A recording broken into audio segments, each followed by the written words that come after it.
Tere kõigile! Täna uurime, mis asjad on korrapärase hulknurga ümberringjoon, siseringjoon ja kuidas siis arvutada korrapärase hulknurga ümbermõõtu ja pindala. Sa oskad juba korrapärast hulknurka joonestada ja selleks pead sa teadma, mis asi üldse on korrapärane hulknurk. Sa oled õppinud, et korrapärane hulknurk on hulknurk, mille kõik küljed on võrdsed ja kõik nurgad on ka võrdsed. Sa oskad joonistada korrapärast nelinurka ehk ruutu, siis oskad sa joonestada korrapärast kolmnurka ehk võrdkülgset kolmnurka ja sa oled proovinud joonestada ka korrapärast kuusnurka. Sellel eraldi nimetust ei ole, on korrapärane kuusnurk. Ja korrapärase nelinurga abil saad sa tegelikult ka joonestada korrapärast kaheksanurka, mida sa ilmselt vihikus oled proovinud joonestada. Nüüd tegelikult saab joonestada ringjoone sisse mis tahes korrapärast hulknurka, saab joonestada 7 nurka, 5 nurka, 10 nurka ja nii edasi. Ja täna siis ma selgitan sulle, et kuidas saab siis malli abil teistsuguseid korrapäraseid hulknurki ka joonestada. Selleks aga korraks vaatame juba mõnda korrapärast hulknurka, mida sa oled joonestanud ja proovime leida siis, et mida ma siin malliga üldse mõõta saan. Võtame näiteks selle korrapärase nelinurga. Nüüd, kui su ringjoonel on keskpunkt märgitud ja sa joonestad sellele ringjoonele raadiused siit keskpunktist täpselt selle korrapärase hulknurga tippudesse, siis sul tekib 4 ühesugust kolmnurka.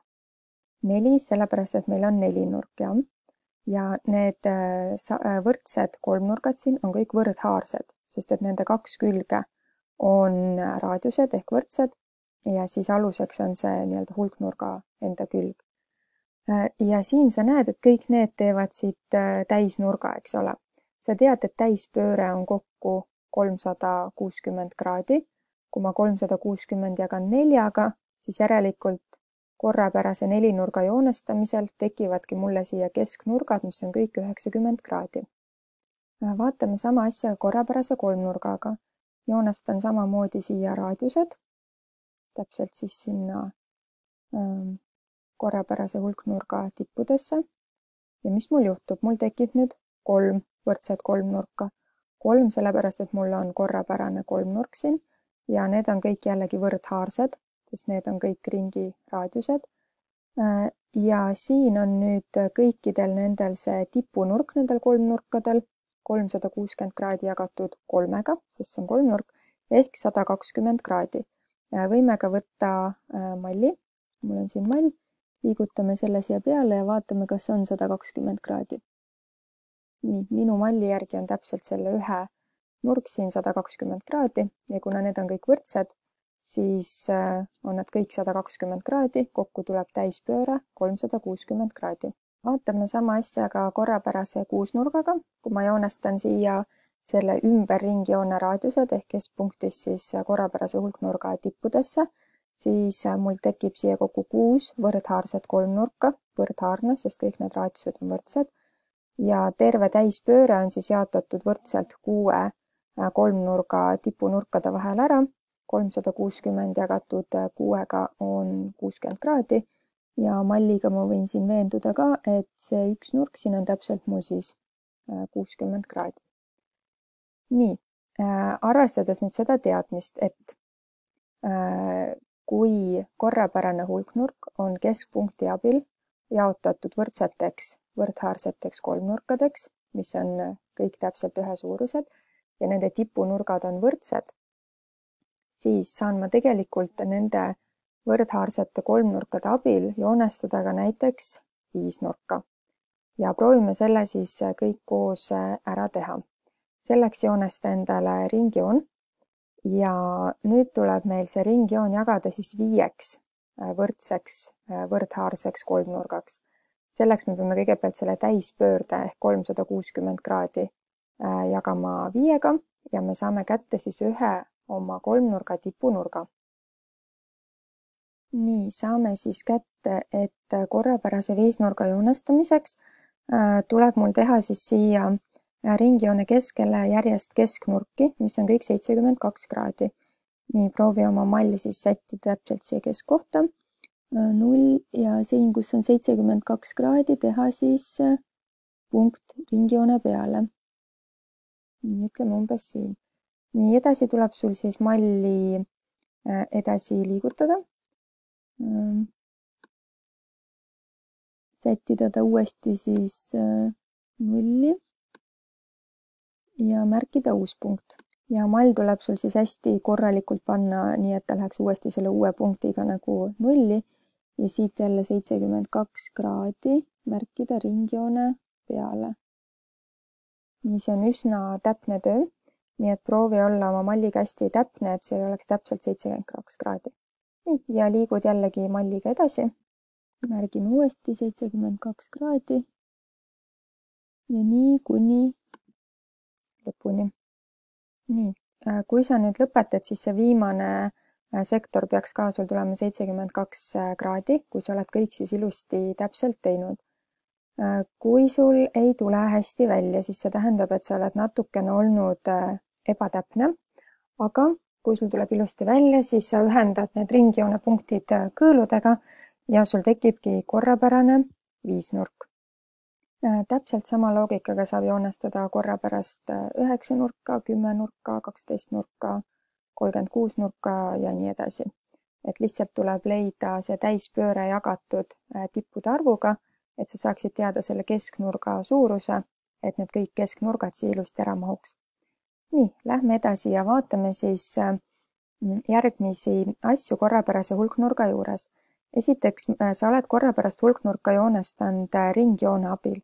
Kuna see ringjoon läbib kõiki kolmnurga tippe, või mitte isegi kolmnurga, vaid ükskõik missuguse korrapärase hulknurga tippe, mida sa siia oled sisse joonestanud, siis järelikult see ringjoon on selle korrapärase hulknurga ümberringjoon.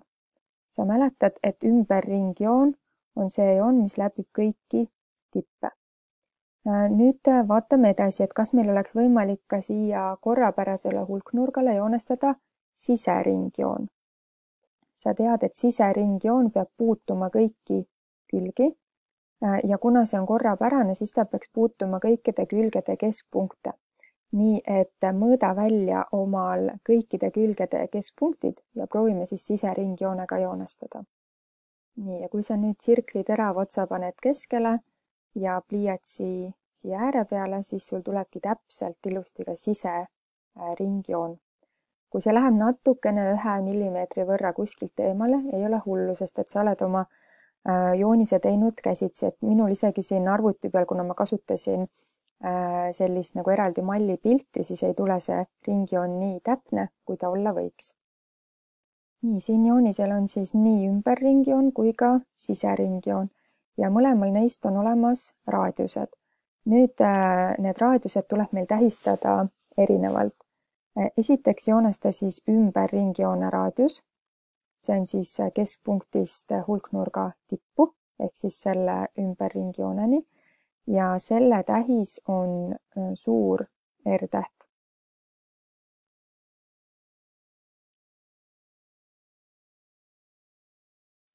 Nüüd joonestame ka siseringjoone raadiuse. Selleks tuleb meil siis ühendada keskpunkt korrapärase hulknurga külje keskpunktiga ja see on nüüd siis korrapärase hulknurga siseringjoone raadius ja selle tähis on väike R. Korrapärase hulknurga siseringjoone raadiust nimetatakse apoteemiks, nii et see on sulle uus sõna. See siin on korrapärase hulknurga apoteem. Sa pead teadma, et see on siis selle hulknurga siseringjoone raadius. Nüüd, miks see nimetus on tähtis ja miks need kaks raadiust on siin erinevad, on see, et järgmiseks vaatame, et kuidas leida mis tahes korrapärase hulknurga ümbermõõtu ja pindala. Ümbermõõt on muidugi lihtsam, sest ümbermõõdu jaoks tuleb lihtsalt kõik küljed kokku liita. Kuna kõik küljed on võrdse pikkusega, saame kasutada korrutamist ja märgi siis siia külje pikkuseks A. Ja viisnurgal saaksin ma ümbermõõdu nii, et ma korrutan selle A ehk ühe külje pikkuse 5-ga, kuusnurgal peaks ta korrutama 6-ga, seitsenurgal 7-ga, nii et üldiselt on valem siis selline, et korrapärase hulknurga ümbermõõt on A korda n, kus n on siis tippude arv. Nii et see oleneb siis sellest, et missuguse kujundiga meil on tegemist ja A on siis ühe külje pikkus. Nii, ja vaatame ka pindala. Pindala valemi saamisel kasutame me ära sedasama kolmnurkadeks jaotamist, mida me siin alguses tegime, ehk jaota oma viisnurk siis siit keskpunktist võrdhaarseteks kolmnurkadeks. Nii, kõik need kolmnurgad on võrdsed, ehk siis 5 tükki, ja selle ühe kolmnurga pindala saame me nii nagu ükskõik missuguse kolmnurga pindala alus korda kõrgus. Aga vaata nüüd seda siin. Meil on siin ka alus ja kõrgus ongi seesama apoteem ehk siseringjoone raadius. Nii et ärme kirjuta valemisse mitte h nagu kõrgus, kolmnurga kõrgus, vaid kasutame seda tähistust, mis meil siin on, ehk alus korda kõrgus. Samamoodi ma võiksin selle sama väikse raadiuse joonestada ka siia, siia, siia ja siia ehk kõikidele nendele kolmnurkadele. Ja sa näed, et täpselt need kolmnurgad on ühesugused, nii et paneme siis kokku ka pindala valemi. Esiteks jällegi n ehk siis tippude arv, kuna nende väikeste kolmnurgade arv sõltub sellest, et missuguse korrapärase hulknurgaga meil on tegemist. Kuna meil on viisnurk, siis see n on 5, sest et meil tekib siia 5 võrdhaarset ühesugust kolmnurka. Nii et tippude arv korda ja nüüd ühe kolmnurga pindala, jah? Ühe kolmnurga pindala on meil siis siit alus korda kõrgus ja sellest me rääkisime, et see kõrgus on tegelikult selle hulknurga siseringjoone raadius ehk apoteem. Nüüd seda valemit saab tegelikult natukene lihtsamaks ka veel teha. Me vaatasime enne, et ümbermõõt on a korda n. Siin on ka tegelikult a korda n, nii et selle osa võime asendada ümbermõõduga ehk p-ga ja saame siis korrapärase hulknurga pindala valemi oluliselt lühemal kujul. S võrdub p korda r jagatud 2-ga. Nii, ja proovime nüüd oma korrapärase hulknurga ümbermõõdu ja pindalaga välja arvutada. Selleks paneme kõigepealt kirja andmed. Meil läheb vaja hulknurga ühe külje pikkust ehk A-d ja meil läheb vaja siis seda siseringjoone raadiust ehk apoteemi. Paneme selle ka kirja ja siis teeme nüüd tehted nii ümbermõõdu kui pindala arvutamiseks. Minu andmetega tuleb siis ümbermõõduks 18,5 cm, eks ole, kuna see on viisnurk, kasutasin n-i asemel 5 ja pindala valemis läheb ka sedasama ümbermõõtu vaja, korrutan apoteemiga, jagan 2-ga ja minul tuli see 22,2 ruutsentimeetrit. Kuna sinul on see esialgne ringjoon teistsuguse raadiusega kui mul, siis andmed on meil erinevad, aga lahenduse idee on sama. Nii, ma loodan, et sulle sai nüüd selgeks, mis asi on korrapärase hulknurga ümberringjoon, siseringjoon, apoteem ja kuidas arvutada korrapärase hulknurga ümbermõõtu ja pindala. Ma usun, et sa saad ka erinevate ülesannete lahendamisega hästi hakkama.